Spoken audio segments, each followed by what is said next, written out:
नमस्कार दोस्तों, welcome to the study tips channel. आज हम आपके लिए लेके आए हैं पार्ट 2, कुंडली कैसे देखें, कैसे आप उसका विश्लेषण कर सकते हैं। उसी भाग में आज हम आपको सिखाएंगे कि संस्कृत भाषा में जो गिनती है वो किस प्रकार से लिखी जाती है, आप किस प्रकार से उसे पढ़ सकते हैं। आपके लिए पंचांग है जो ये विक्रमी संवत का है, जो 2022-23 का हम पढ़ने लगे हैं। इसमें बहुत ही लाभदायक जानकारियां होती हैं। ठीक है जी, उन जानकारियों को आप उपयोग कर सकते हैं कुंडली के एनालिसिस में, या किसी शुभ दिन के बारे में, जन्म के बारे में, मांगलिक है कि नहीं है, क्या और सारी जानकारियां इस पंचांग में दी गई होती हैं। ये बाद में है, ये बहुत डीप कॉन्सेप्ट है। अब हम एक तो देखेंगे गणित की भाषा, यानी कि संस्कृत में भाषा गिनती किस प्रकार लिखी जाती है, और दूसरा स्टेप होगा हमारा सीखने का कि नक्षत्र कितने हैं, 27 नक्षत्रों में उनके नाम क्या हैं और वो नाम उन्हें क्यों मिले, और तीसरा बात सीखेंगे कि इनसे हमें क्या पता लगता है। आपको बता दें कि जब किसी का जन्म होता है तो जिस नक्षत्र में उसका जन्म होता है, मान लीजिए अश्विन नक्षत्र में जन्म हुआ, तो उस व्यक्ति का स्वभाव, शरीर, रूप रंग उसका किस प्रकार से होगा वो उस नक्षत्र के अनुसार होता है। तो नक्षत्र के हिसाब से आगे राशि, ठीक है, स्वामी, ये सब जुड़े होते हैं, कितनी डिग्री घूमते हैं, ये सब है। पार्ट यानी 2 में हम समझेंगे नक्षत्र। ठीक है जी, तो इस वीडियो को जरूर लाइक करें, शेयर जरूर करें। ये बड़ी ही जानकारी जो दी जा रही है, एस्ट्रोलॉजी जो है बहुत ही लाभदायक, आपके जीवन को सुधार सकती है। बारीक चीजों को समझें, बड़े धैर्य से समझें, ठीक है, और विश्वास रखें। ये चीजें बहुत महत्वपूर्ण है। भारतीय एस्ट्रोलॉजी बहुत नाम कमा चुकी है, बहुत पुरानी है, तो इसमें बहुत जानकारियां हैं जो आपके जीवन को लाभदायक बनाती हैं। तो आइए पहले गिनती पे ध्यान देते हैं। संस्कृत, ये इंग्लिश के अल्फाबेट्स हैं, 1 2 3 4 5 6 7 8 9 10। Now we will write this numeric in Sanskrit. तो संस्कृत में लिखने के लिए पहले यहां से गोला शुरू, और ये एकम, दो को कैसे लिखना है, यहां सीधा, यहां पे गोला 2 3, ये ऐसे, और ये मात्रा, ठीक है, 3 हो गया। ठीक है, अब 4 कैसे लिखेंगे, ये देखिए, ये ऐसे, 5 कुछ ऐसे भी लिखते हैं, कुछ ऐसे भी, ठीक है, यहां पे गोला, यहां पे, ठीक है, 6, ठीक है, 7, ठीक है, 8, ठीक है, 9, ठीक है, 10, ठीक है। एक को इस प्रकार से अब दोबारा भी लिख के दे देते हैं, आप अपने खुद भी लिख के देखें, टाइप करें, लिख के दे। 1 कैसे है, ये ऊपर गोला, यहां से आते हुए सीधा। 2 कैसे है, सीधी लाइन ऐसे 2। 3 कैसे है, 3 की तरह ही लिखा जाएगा, ये ऐसे मत, ठीक है। 4, ठीक है। 5 को 2 प्रकार से लिखा जाता है, ठीक है, ये एक हो गया है, या एक ये है, ठीक है। 6 को 3, 7, 8 को, 9 को, और 10 की 0, ठीक है जी। संस्कृत में 1 से 10 तक गिनती इस प्रकार से लिखी जाती है। इसके पश्चात अगर आपको लिखना है यानी कि 11, तो 1 तो आपको पता लग ही गया, 1 इस प्रकार से है, तो 1 1, ठीक है। 2 लिखना है, ठीक है, 1, 3 लिखना है, तो बस 1 के साथ ऐसे ऐसे जोड़ते जाएं, ठीक है, तो ये गिनती लिखते जाएंगे आपकी। तो I hope you have understand कि 1 to 10 और अबव देन संस्कृत में गिनती किस प्रकार से लिखी जाती है, क्योंकि ये जानना बहुत आपके लिए आवश्यक है। जैसे इस पंचांग में ये कौन से संवत है, ठीक है जी, ये देखिए, हम आपको दिखाते हैं, ये 22-23 का है, ये लिखा है, ये देखिए, ये है 2 0, दिस इज 7 एंड 9, ठीक है, 2079 विक्रमी संवत का, ठीक है जी, 2079 का है। और ये देखिए यहाँ पे लिखा होगा कि यह कब से प्रकाशित हो रहा है, स्थापित, ये रहा, स्थापित कब से हुआ है, ये लिखा है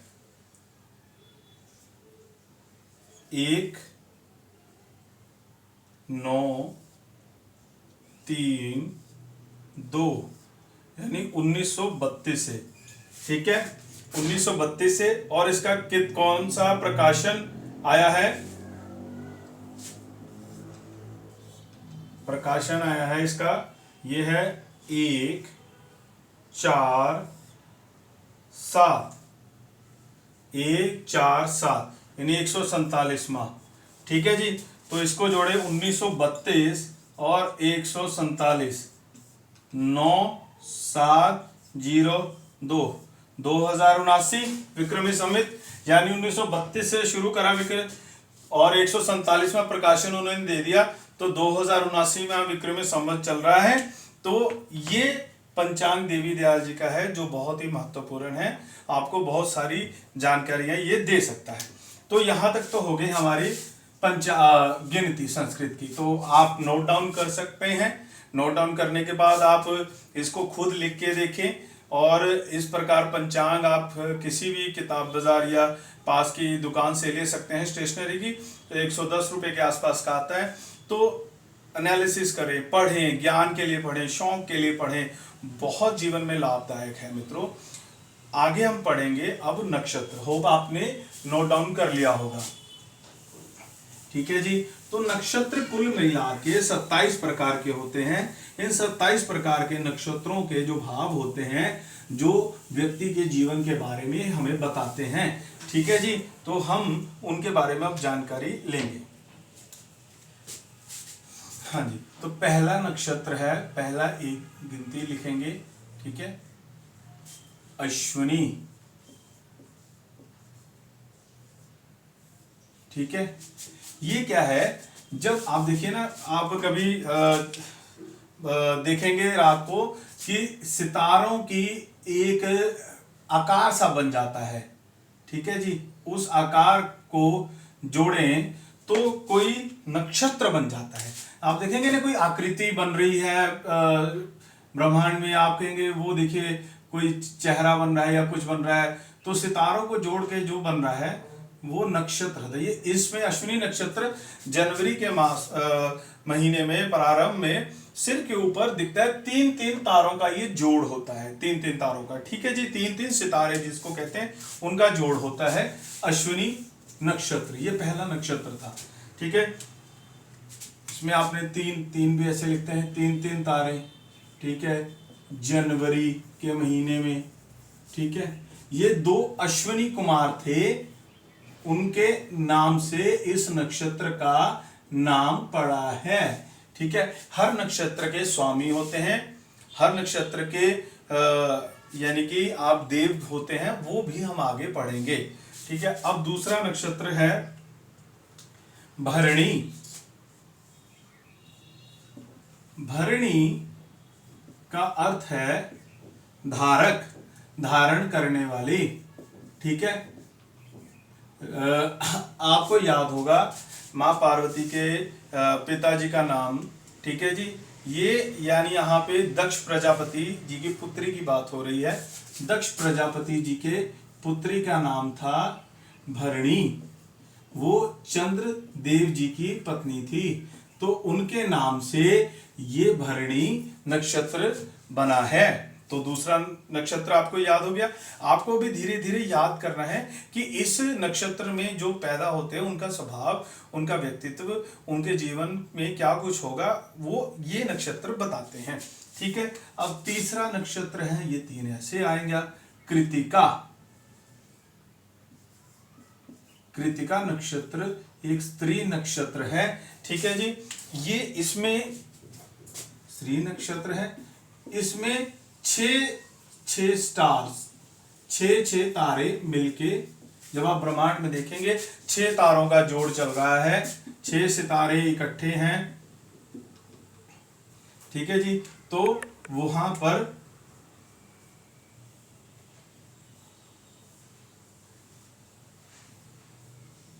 ठीक है जी, वहां पर क्या हो रहा है, कौन सा कृत्तिका नक्षत्र बन रहा है। ठीक है जी, तीसरा हो गया कृत्तिका। ठीक है, बड़े आराम से समझे, कोई डाउट हो तो आप कमेंट करके भी लिख सकते हैं या फोन करके पूछ सकते हैं, हम डाउट क्लियर करने की पूरी कोशिश करेंगे। चौथा नक्षत्र है रोहिणी। ठीक है जी, रोहिणी नक्षत्र जो है भगवान चंद्रदेव की 27 पत्नियों में से एक पत्नी का नाम है रोहिणी। ठीक है, वो बहुत ही सुंदर,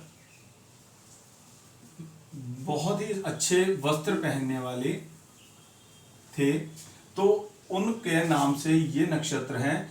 जब भी चंद्रदेव रोहिणी नक्षत्र के पास आते हैं तो ये रोहिणी नक्षत्र और भी प्रबल हो जाता है। ठीक है, जब इनका एकांतर होता है, आपस में मिल जाते हैं, तो रोहिणी नक्षत्र छुप भी जाता है। चौथा नक्षत्र कौन सा हो गया, रोहिणी। ठीक है, अब पांचवें नक्षत्र की बात करते हैं, मृगशिरा। ये देखते हैं ना, संस्कृत में गिनती लिख रहे हैं। ठीक है जी, पांचवें नक्षत्र को आप, मैंने बताया था 5 को 2 बार ऐसे दोनों तरीकों से लिखा जाता है। ठीक है, तो मृगशिरा, मृगशिरा मतलब हिरण का सिर। ठीक है जी, हिरण के सिर। ठीक है, उसको मृगशिर भी कहते हैं, हिरण का सिर।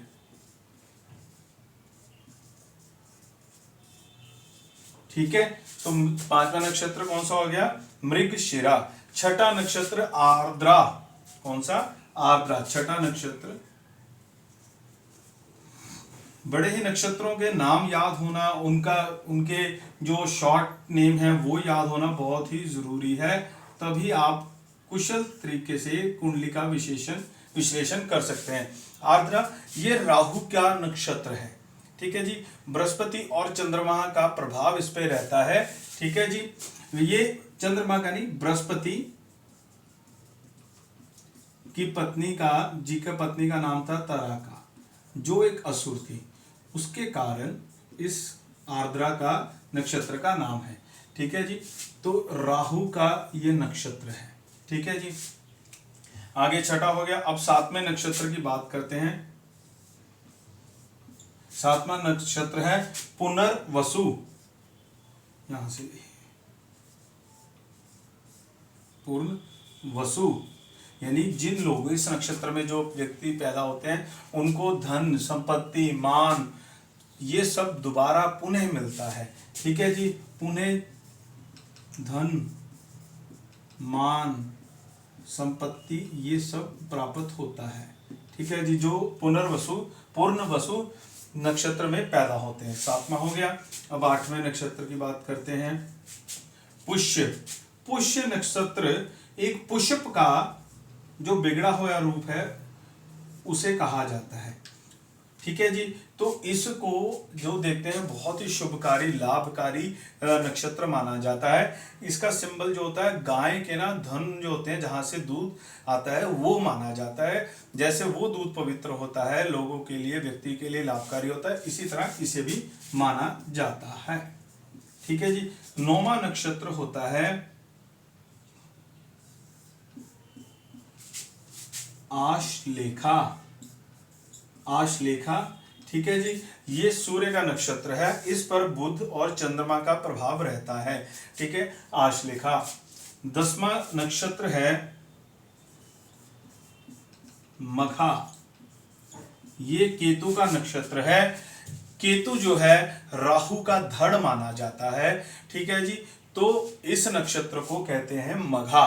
तो हमने 10 नक्षत्र याद किए, इनका क्यों इनका नाम ऐसा हुआ तो ये भी हमने समझा। पहला नक्षत्र है अश्विनी, जिसमें 3-3 तारे आपको दिखेंगे आसमान में।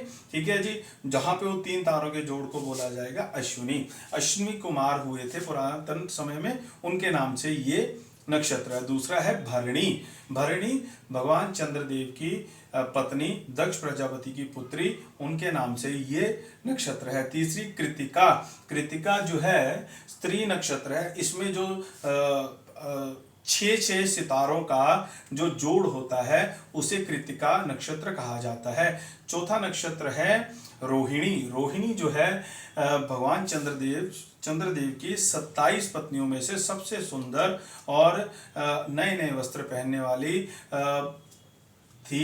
उनके नाम पर ही रोहिणी नक्षत्र का नाम रखा गया है। जब भी चंद्रदेव रोहिणी नक्षत्र के पास आते हैं तो रोहिणी नक्षत्र और प्रबल हो जाता है, और जब इनका एकांतर होता है तो ये रोहिणी नक्षत्र छुप जाता है। पांचवा है मृगशिरा, जो हिरण का सिर होता है उसके नाम से मृगशिरा नक्षत्र का नाम रखा गया है।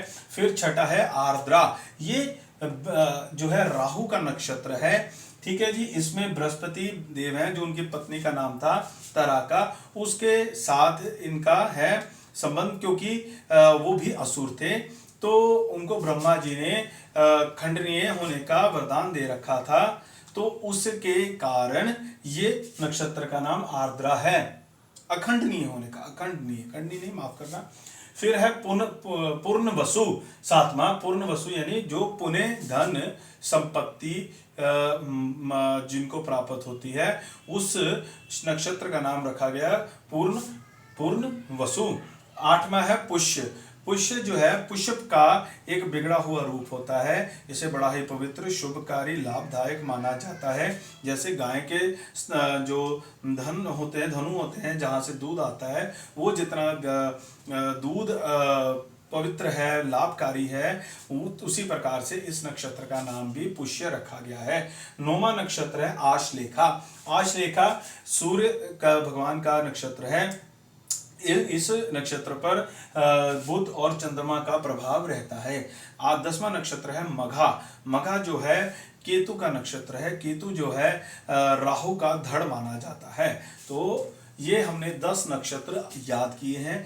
अगली वीडियो में और नक्षत्र पढ़ेंगे और नई जानकारियां देखेंगे। पहले लेक्चर में हमने 12 राशियां, 12 घर होते हैं, 9 ग्रह होते हैं, उनके बारे में जाना था, जो जिनकी जानकारी अभी भी लिखी हुई है।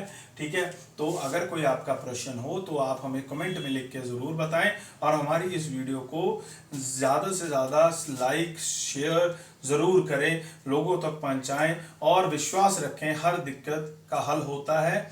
भगवान एक ना एक दिन हल करते हैं। आपको बस सही तरीका पता होना चाहिए। हमारे ग्रंथों में बहुत सारा ज्ञान लिखा हुआ है, अगर हम उसको पढ़ें, सही तरह से समझें, तो हमें हर दिक्कत का हल मिल सकता है। नमस्कार, धन्यवाद, जय हिंद।